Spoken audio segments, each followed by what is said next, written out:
Hello, friend. Welcome to Knowledge Street, India's most trusted and reliable YouTube channel. जी friends, हम solve कर रहे थे क्लास 10th NCERT की चैप्टर नंबर ऑन। ओके, आज हम लोग सॉल्व करेंगे चैप्टर नंबर 1 का क्वेश्चन नंबर 3। क्वेश्चन कह रहा, किसी पैरेड में 616 सदस्यों वाली एक सेना की टुकड़ी को 32 सदस्यों वाली एक आर्मी के बैंड के पीछे मार्च कराना है। दोनों ही समूहों को समान संख्या वाले स्तंभों में मार्च करना है। इन स्तंभों की अधिकतम संख्या क्या होगी जिसमें वे मार्च कर सकते हैं? फ्रेंड्स, ये बहुत ही अच्छा सवाल है और ये बहुत इंपॉर्टेंट क्वेश्चन है। हम लोग इसको सॉल्व करते हैं।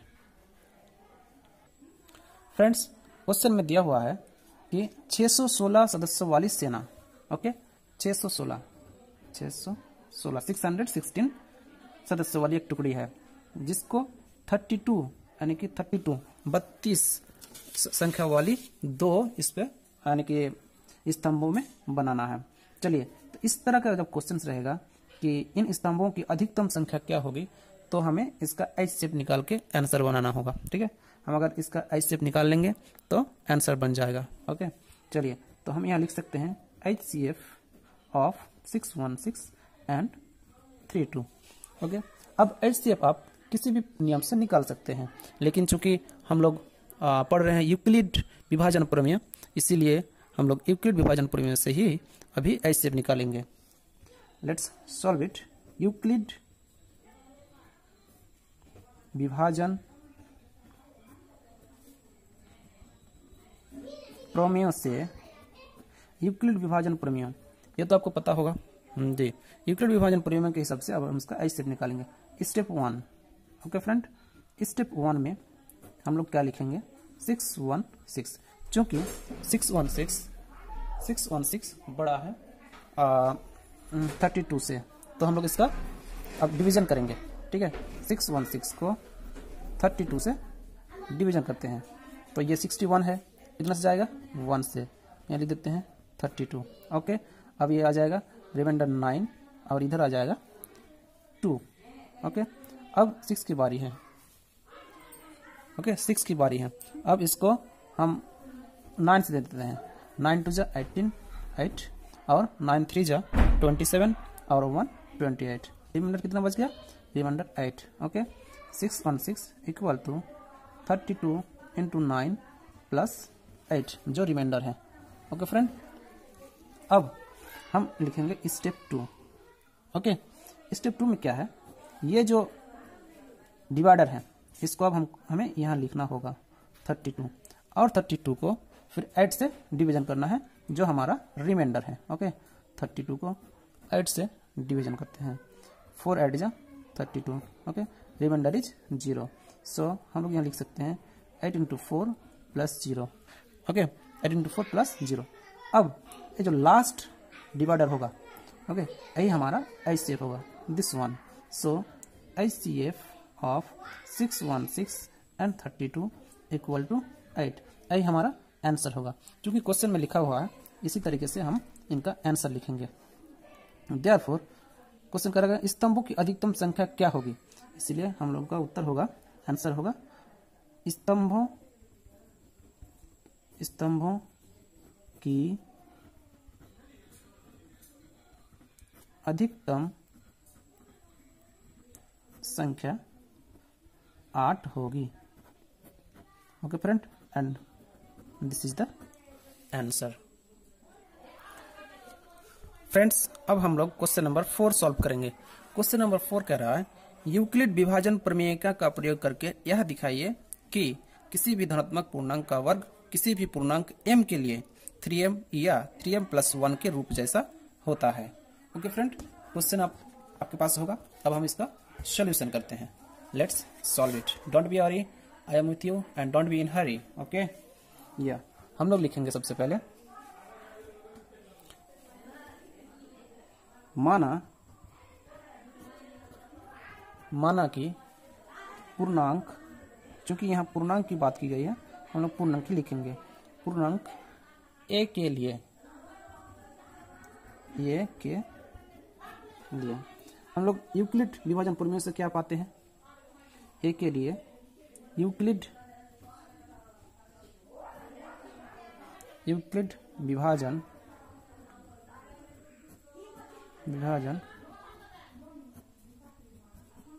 प्रमेय से, यूक्लिड विभाजन प्रमेय से हम लोग क्या पाते हैं कि ये कोई पूर्णांक है तो इसके लिए एक इक्वेशन a बराबर a equal to b q plus r स्थापित हो जाता है, जहां पर b इक्वल टू 0, 1, 2 होगा। क्यों? क्योंकि यहाँ पर लिखा हुआ है क्वेश्चन में है कि m के लिए 3m या 3m प्लस 1 का रूप होता है, 3m या 3m प्लस 1 का रूप। क्योंकि यहाँ 3m दिया हुआ इसीलिए हम लोग 3 के नीचे बिलो 3 0, 1, 2 तक नंबर ले सकते हैं। चलिए अब केस 1 हम लोग देख लेते हैं। केस 1 में क्या होता है फ्रेंड्स? केस 1 में है इफ r इक्वल टू 0 हो, ओके, तो क्या होगा? तो a इक्वल टू होगा 3m plus 0, okay, 3m plus 0, और 3m प्लस 0 होगा तो हम लोग a इक्वल टू 3m लिख सकते हैं, ओके। अब ये a इक्वल टू 3m हो गया। तो चूंकि यहाँ पर लिखा हुआ था कि धनात्मक पूर्णांक का वर्ग, तो हम लोग यहाँ पर लिख लेंगे वर्ग करने पर दोनों तरफ, दोनों और वर्ग करने पर क्या होता है? ये स्क्वायर इक्वल टू 3m इसका स्क्वायर, ओके। तो ये square equal to 9m square, और 9m को हम ऐसे लिख सकते हैं 3m स्क्वायर। ये होगा इक्वेशन 1, जहां 3m स्क्वायर, जहां m equal to 3m square होता है, okay, m equal to 3m square, इसलिए a equal to 3m, okay. अब केस 2 में क्या होता है? Have some patience, okay friend. अब केस 2 में हम लोग देखेंगे कि इसको सॉल्व करने के लिए हम लोग केस 2 में क्या लिख सकते हैं फ्रेंड। अब हम लिखेंगे व्हेन, जब r इक्वल टू 1 होता है, ओके, जब r इक्वल टू 1 होता है तब इसका रिजल्ट क्या निकलता है? हम जानते हैं a इक्वल टू होगा बी क्यू प्लस आर, यानी कि 3m प्लस r की जगह 1 पुट कर देंगे। अब दोनों तरफ वर्ग करने पर ये स्क्वायर और 3m प्लस 1 इसका होल स्क्वायर, इससे क्या बनेगा? हम लोग यहाँ फॉर्मूला लगाएंगे a प्लस बी का होल स्क्वायर का फॉर्मूला। आपको पता है a plus b whole square का फॉर्मूला होता है a square plus 2ab plus b square. तो इसी तरह a square plus 2ab plus b square, इससे बन जाता है 9m square plus 6m plus 1, जो कि आपको देता है, यहाँ पर हम लोग कॉमन ले लेंगे। क्या कॉमन आ जाएगा? यहाँ आ जाएगा 3 कॉमन आ जाएगा, तो 3m स्क्वायर प्लस 2m और प्लस 1, ओके फ्रेंड। चलिए, इसीलिए a square equal to 3m plus 1, ये हो जाएगा इक्वेशन 2, जहां 3m square plus 2m equal to m होगा, इक्वल टू m, ओके। अब चलते हैं केस नंबर 3 की ओर। केस 3 क्या कहता है? केस 3, यहाँ पर r इक्वल टू होगा कितना? वहां पर था 1, यहाँ पर 2, ओके। चलिए अब इसको सॉल्व करते हैं। जब r इक्वल टू 2 हो तो a इक्वल टू क्या होगा? a इक्वल टू होगा 3m प्लस 2। अब दोनों तरफ इस वर्ग करने पर, दोनों तरफ वर्ग करने पर क्या मिलेगा? a square equal to 3m plus 2 इसका whole square, okay.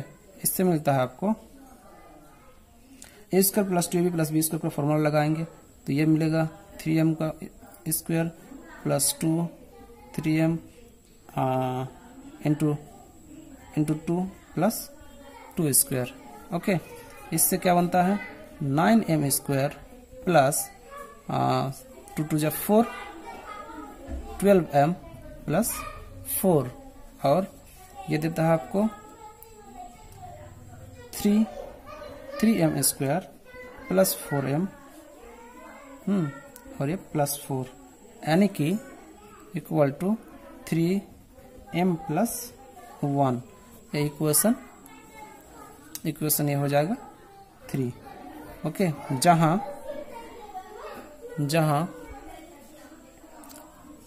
3m square plus 4m equal to 4m equal to m होता है। ओके, अब हम लिखेंगे समीकरण 1, 2 और 3 से। समीकरण 1, 2 और 3 से क्या ज्ञात होता है कि किसी भी पूर्णांक m के लिए से ज्ञात होता है कि किसी भी पूर्णांक m के लिए उसका वर्ग, किसी भी पूर्णांक m के लिए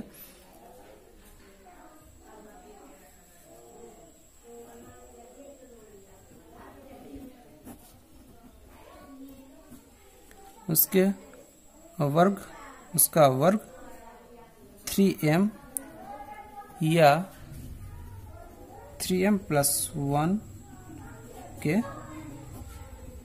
रूप का होता है। ओके फ्रेंड्स, ये आपका सॉल्यूशन हो गया है। अब आगे भी आप इसका सॉल्यूशन क्वेश्चन नंबर 5 का भी इसी तरह सॉल्यूशन होगा। चलिए उसको भी बनाते हैं अभी।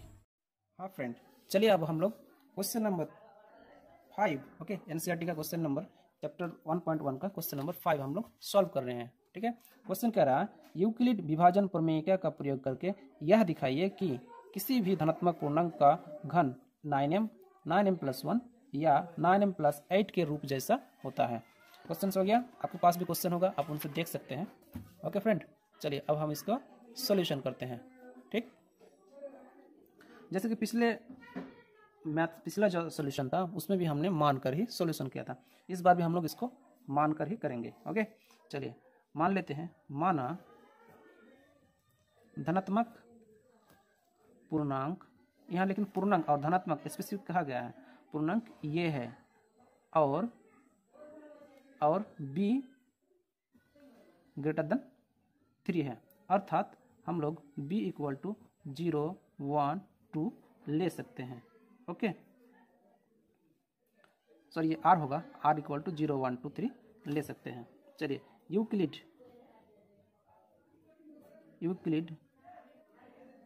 विभाजन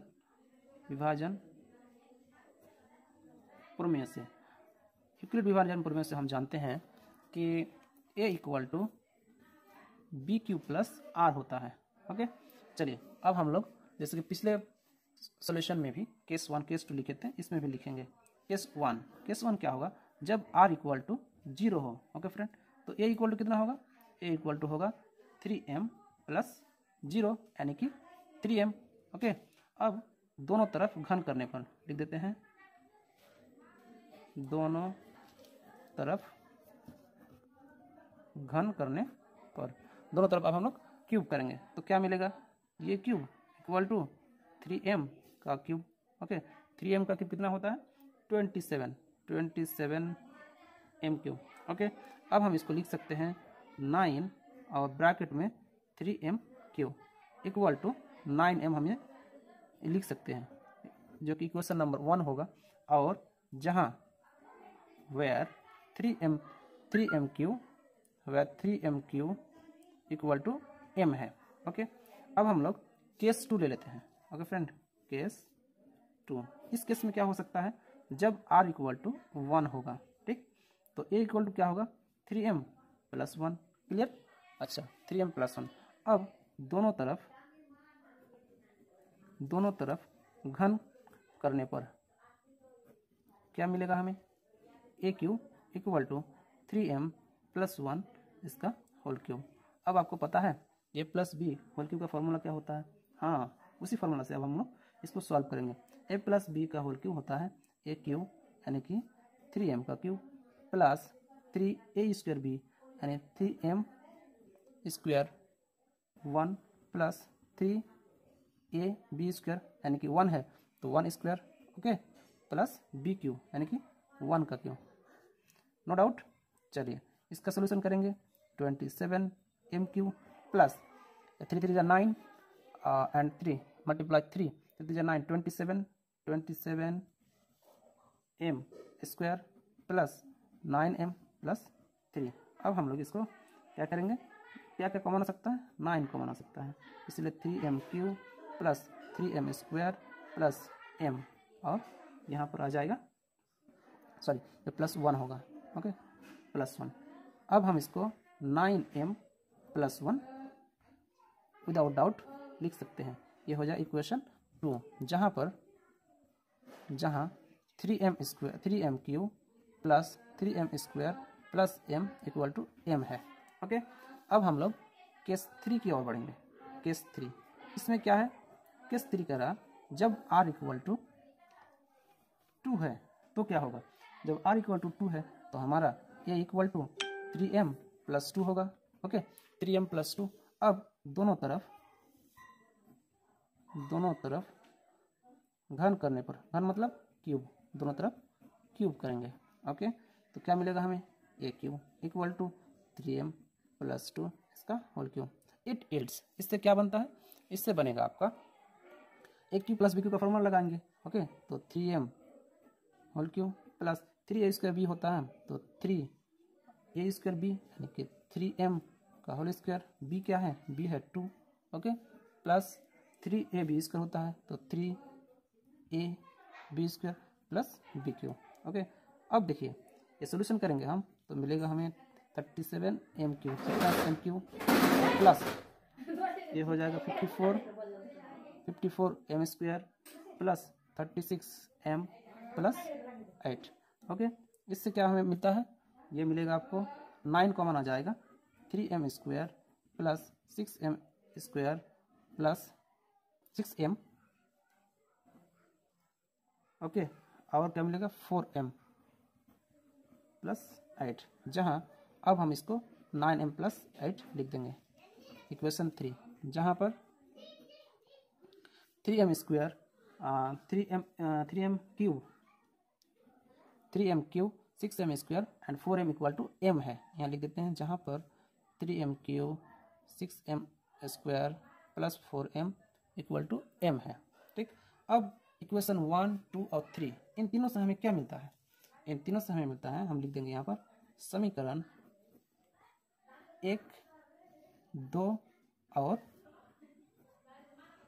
3 से हमें ज्ञात होता है कि यह हमें तीनों समीकरण को जब हम देखते हैं तो हमें क्या ज्ञात होता है कि धनात्मक पूर्णांक का घन, कि धनात्मक पूर्णांक का घन